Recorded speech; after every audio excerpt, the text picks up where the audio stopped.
How you going, guys? I had to record this video real quick because I was reading this passage in Carl Jung and it just hit me so hard that I couldn't wait. I didn't really prepare many notes for this video, but I'm going to try to make this one quick. But basically I want to talk about the loss of individuality within the collective unconscious. So I think that these few pages are so vitally important to understand. I can just feel how they apply to our current situation in our political climate. They apply to anyone who has kind of achieved any significant success in life, and it applies to and explains the rise and fall of famous people. Like, think of someone famous that you know who has risen and fallen. Think about the political climate that we're in right now, the ideologies that are circulating right now. Now, I'm not really someone who cares too much about wanting to talk about politics a lot, and that's not what this video is about. But Jung has touched on the psychological process, between individuality and the collective unconscious, okay? And I want to outline this because I feel like it explains so much about what's going on right now in our political climate, okay? I hope I can find the right passages here because, as I said, I just didn't fully prepare this one, but it hit me so hard that I have to get this out there. Like, I have to. It is so important. This is like probably the greatest thing that I've found through reading Jung yet. Okay, so basically what he's talking about is the relationship between the ego, right? Or the personality or the individual, your individuality, and the collective or the masses or the collective unconscious. Okay, so Jung views the collective unconscious as a shared part of the psyche. It's a part of our psychology that we all share. Okay, and so at that level of the psyche, whatever happens to me happens to you. Okay, so there's no differentiation between us. We are, for all intents and purposes, the same. We are collective. We are, because we're sharing in the collective psyche, you see? And so that poses a problem for individuality. That poses a problem for the individual. And we can see in our world today that the individual is at risk because there's a large wave of different ideologies which group people in groups, and we're having this groupthink mentality. Not just, it's easy to see it in the radical political climate of today, but I'm not just referring to that alone. I'm also just referring in general to large corporations. The state is large, just massive amounts of people in general, because the mass man is what endangers the individual. Okay, and you can see Nietzsche's influence, the philosopher Friedrich Nietzsche, his influence on Jung's work here, because Nietzsche also kind of talks about the individual as well, in contrast to the masses, right? And so I want to just read this out now. Think of your favorite famous person that you know who has risen and fallen. I'm going to read this little passage here. It's a quote by Jung. The importance of personal prestige can hardly be overestimated because the possibility of regressive dissolution in the collective psyche is a very real danger, not only for the outstanding individual, but also for his followers. This possibility is most likely to occur when the goal of prestige, universal recognition, has been reached. The person then becomes a collective truth, And that is always the beginning of the end. To gain prestige is a positive achievement, not only for the outstanding individual, but also for the clan. The individual distinguishes himself by his deeds, the many by their renunciation of power. So long as this attitude needs to be fought for and defended against hostile influences, the achievement remains positive.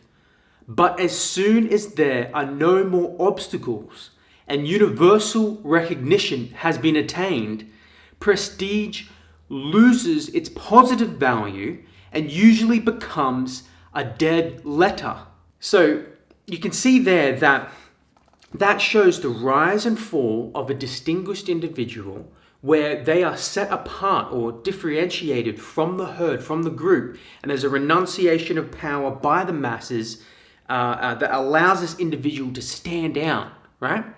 But what happens is when they're fully accepted as prestigious, they're accepted, and that becomes universal. What happens then is the uniqueness, the individuality, the distinctness, the value of that greatness of that individual, because it then is universally accepted, then what is rare then becomes common again, you see? And then starts the process of the dissolution back into the collective unconscious.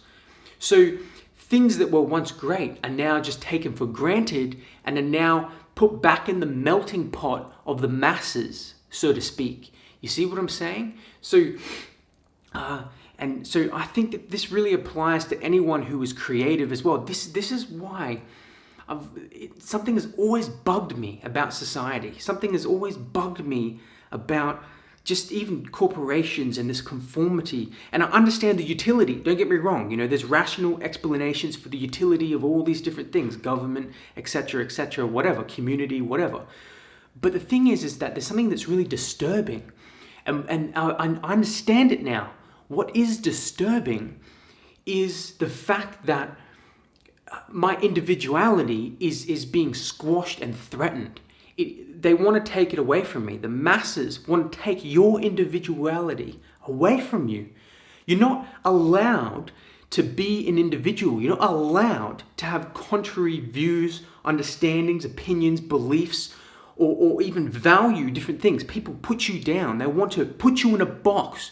It's automatic. It's instinctual for them. And it is instinctual because they're just living on instinct. Their judgments of you aren't even their own judgments. They're just the judgments that they saw that their parents had, and their parents had, and their parents had. It's a conservative, collective unconscious. That's what it is. They're stuck in the collective where everybody is the same, and you're not allowed to have a differentiation. Now, as a creative thinker and person, that disgusts me. But at the same time, I need to realize how big this problem is. This is a really big problem, but it's amazing. It's amazing how this problem arose, because the problem came through the act of consciousness, through that development of the individuation of the individual. And our society is built on that basis of the individual. And yes, it still factors in collective modalities, etc., but like for the most part, you commit a crime, your whole family doesn't go to jail, you go to jail. So there is this kind of this elevation of the individual in our society, but I believe that is threatened in our current political climate. Now, Jung says more about this, and I hope I can get to it because I don't want to overload you with quotes, but at the same time, this is just so important to me. I have to show it to you. I have to. Because personality is of such paramount importance for the life of the community, everything likely to disturb its development is sensed as a danger. But the greatest danger of all is the premature dissolution of prestige by an invasion of the collective psyche. Absolute secrecy is one of the best known primitive means of exercising this danger. Collective thinking and feeling and collective effort are far less of a strain than individual functioning and effort. Hence, there is always a great temptation to allow collective functioning to take the place of individual differentiation of the personality. Once the personality has been differentiated and safeguarded by magical prestige, its leveling down and eventual dissolution in the collective psyche, example Peter's denial, occasion a loss of soul in the individual, because an important personal achievement has been either neglected or allowed to slip into regression. For this reason, taboo infringements are followed by draconian punishments altogether in keeping with the seriousness of the situation. So long as we regard these things from the causal point of view as mere historical survivals and metastases of the incest taboo, it is impossible to understand what all these measures are for. If, however, we approach the problem from the teleological point of view, much that was quite inexplicable becomes clear. For the development of personality, then, strict differentiation from the collective psyche is absolutely necessary, since partial or blurred differentiation leads to an immediate melting away of the individual in the collective. There is now a danger that in the analysis of the unconscious, the collective and the personal psyche may be fused together with, as I have intimated, highly unfortunate results. These results are injurious both to the patient's life feeling and to his fellow men, if he has any influence at all on his environment. Through his identification with the collective psyche, he will infallibly try to force the demands of his unconscious upon others. For identity with the collective psyche always brings with it a feeling of universal validity, God-likeness, which completely ignores all differences in the personal psyche of his followers. The feeling of universal validity comes, of course, from the universality of the collective psyche. A collective attitude naturally presupposes this same collective psyche in others, but that means a ruthless disregard not only of individual differences, but also of differences of a more general kind within the collective psyche itself, as for example, differences of race. This disregard for individuality obviously means the suffocation of the single individual, as a consequence of which the element of differentiation is obliterated from the community. The element of differentiation is the individual. All the highest achievements of virtue, as well as the blackest villainies, are individual. The larger a community is, and the more the sum total of collective factors peculiar to every large community rests on conservative prejudices detrimental to individuality, the more will the individual be morally and spiritually crushed, and as a result, the one source of moral and spiritual progress for society is choked up. Now, if you understand what he's talking about there, it's like, look what is happening. The individual is being rapidly disintegrated into this collective morality. And I don't know about that, because, when that happens, our freedom is eroded, our ability to think for ourselves is destroyed. And that really, it scares me. And I don't want that to be the case for you or for me. I want all of us to be able to have that, ability to express our individual nature in this world. And that's what I stand for. That's what I want to see happen. And I'm going to continue to wrestle with these ideas. There's more I could read here. He goes on and talks about companies and stuff like that. Here, let me just read this one other quote, because I don't want to bog you down with too many quotes. But this is a good quote. Here we go. I'll finish on this.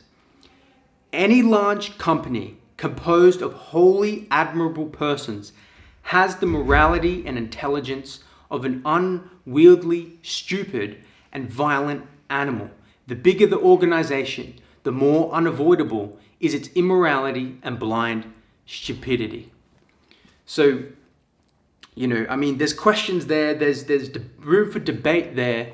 There's no doubt about that, because we can see a functional utility of, corporations and large mass, manufacturing things or whatever, right? But, it's complex. The issues are complex. But psychologically speaking, I think that this holds true. And this is a great danger that we fall into. Now, I'm not advocating really for any specific political view, because I'm not that learned on all the specificities of different political, outlooks. Like, I've casually breezed through them and stuff, but I'm talking more psychologically. I think psychologically we're at great danger of, falling into just the mass mind of things, and not allowing people to be different. And that's not what I want. I do not want to go down that path.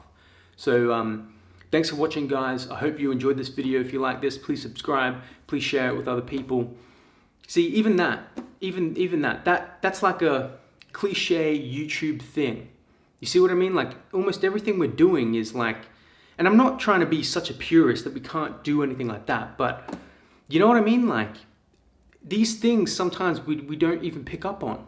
They're so embedded in our life. And that's what Jung goes on to talk about, that what we see is our individual psyche is sometimes way more a part of the collective psyche than we really realize. And so, it's a big problem. So anyway, thanks for watching, and leave a few comments. I'd love to hear from you, and I'll see you in the next video.